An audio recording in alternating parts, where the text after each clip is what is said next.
Welcome back, everybody. Over the last two lessons, we've explored some of the deeper roots of Afro Caribbean music and dance. We looked at African rhythmic traditions. We looked at the Haitian influence on Cuba and some of the early musical expressions that helped shape what would eventually become salsa. Today, we're going to explore one of the most important chapters in that story. This is the Danzón. Now, you might be wondering, why should I care about a style of music and dance that was popular over 100 years ago? Well, the answer is simple because many of the things that make salsa feel like salsa today can be traced directly back to the danzón. When we study the danzón, we're not just studying history, we're studying the first national dance of Cuba, the fusion of African and European musical ideas, the origins of important rhythmic concepts, the roots of contratiempo timing, the foundation that eventually gave birth to son, mambo, and cha cha cha. Understanding danzón helps us understand how salsa became salsa. Now, danzón emerged during the late 1800s and eventually became recognized as Cuba's national dance. This was a fascinating period in Cuban history. The island was still under Spanish colonial rule, but social and political changes were beginning to reshape Cuban society. Movements towards independence were growing, ideas about race, culture, and national identity were changing, and music became one of those places where these changes could be seen most clearly. Danzón emerged during this period as a distinctly Cuban expression. It combined European influences with Afro Cuban rhythmic sensibilities in a way that had never been fully realized before. For the first time, we begin to see a musical style that truly reflects the cultural blending that would define Cuban music moving forward. One of the most interesting places to see this cultural fusion is in the ensembles that perform danzón. These groups were known as Orquestas Típicas. Now take a moment to look closely at these ensembles. Notice the diversity of the musicians. Notice the variety of instruments. What we're seeing here is more than a band. We're seeing a snapshot of Cuba's evolving cultural identity. Many of these ensembles included musicians from different racial backgrounds during a period when racial divisions were still very present in society. This makes danzón historically significant because it becomes one of the earliest large scale examples of Afro Cuban and European musical traditions working together inside the same ensemble. The instrumentation of the Orquesta Típica tells us a lot about this cultural fusion. Many of the instruments came from European traditions, but two instruments stand out. First, the güiro. The güiro is often associated with indigenous Caribbean traditions and would become an essential voice in Cuban music. The second is the timpani drums. These drums would eventually evolve into the modern timbales we hear in today's salsa bands.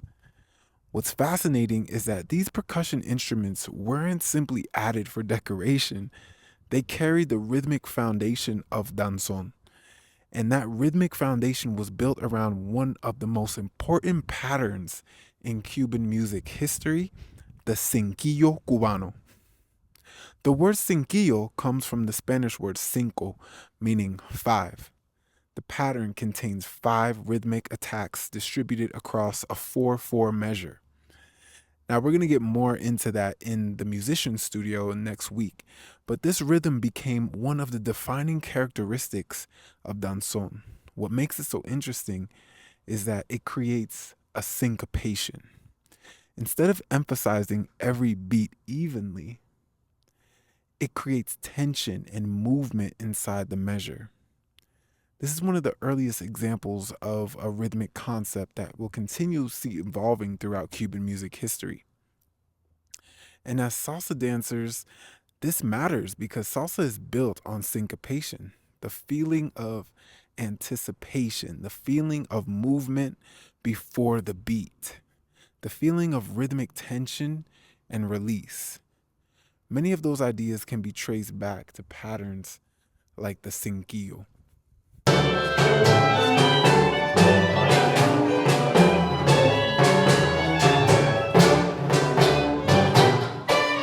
Earlier in this course, we explored the Catá rhythm associated with the Tumba Francesa. If you listen carefully, you'll notice something interesting. The Catá pattern is played much faster, but when that rhythm concept is slowed down and reorganized, we begin hearing similarities to the Cinquillo Cubano. This demonstrates something important. Musical traditions don't simply disappear, they evolve. Rhythm travels through time. They change shape, they adapt to new social settings, and they continue influencing future generations of music. The Cinquillo wasn't the only rhythmic cell developing during this period. There were several other important rhythmic ideas circulating throughout Cuba at the time. One was the tresillo. This rhythm eventually influences countless genres, including jazz, Afro-Cuban music, and even modern reggaeton. Another was the habanera rhythm. The habanera would travel internationally and become a major influence on tango and other musical traditions. But for Danzón, the Cinquillo became the dominant rhythmic identity. And over time, we begin to see these rhythmic ideas evolving into something familiar, the Cuban clave. The famous 5-stroke pattern that serves as the organizing principle of so much Afro-Cuban music. When you look at the evolution of these rhythmic cells, you begin to see that the clave didn't appear out of nowhere. It emerged through a long process of rhythmic development in the Caribbean. Now let's talk about something that directly affects us as dancers, the timing. One of the most important concepts in this entire course is something called contratiempo. We'll study this in much greater detail later inside the musician studio, but for now, just understand this. The danzón basic step begins on the pickup note. Now, this timing approach creates a feeling of anticipation. A pickup note is a term used by musicians to describe attacking the beat before the measure begins. Rather than waiting for the strongest beat, movement begins before it. The same concept later appears in son, mambo, and cha cha.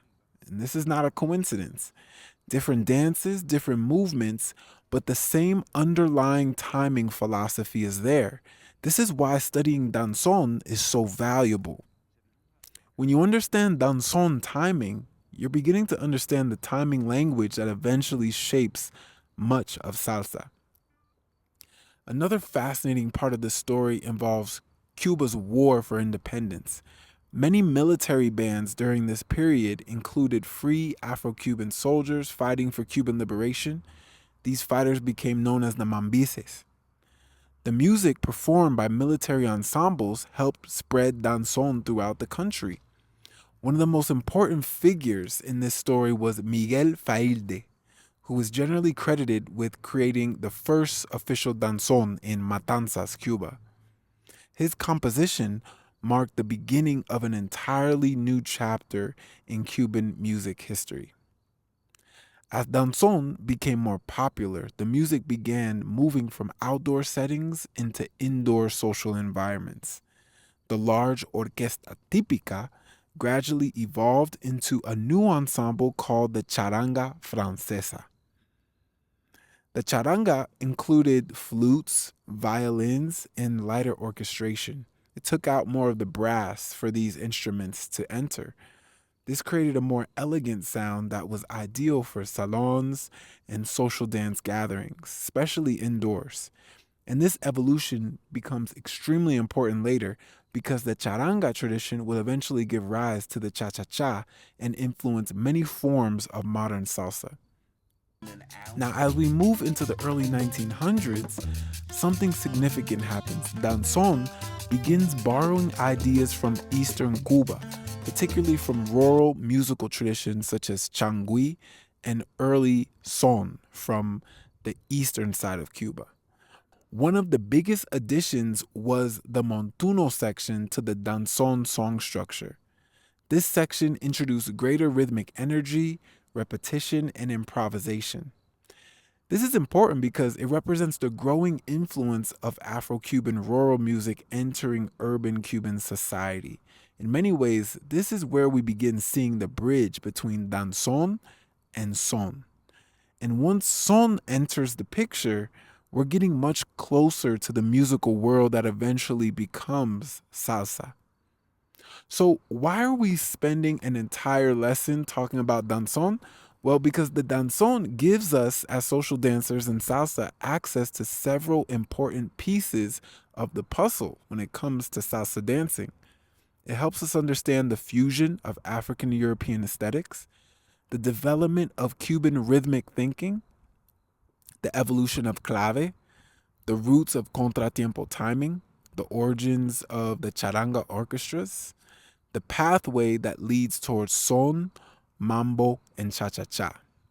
So when you listen to danzón inside of this lesson, you'll be hearing an early version of ideas that still exist inside salsa music. You're hearing the foundation being built. Tomorrow, we'll be continuing following this timeline and we'll move closer to the music that would eventually transform Cuba forever, the son cubano. And once son arrives, the story of salsa really gets going. See you in day 4.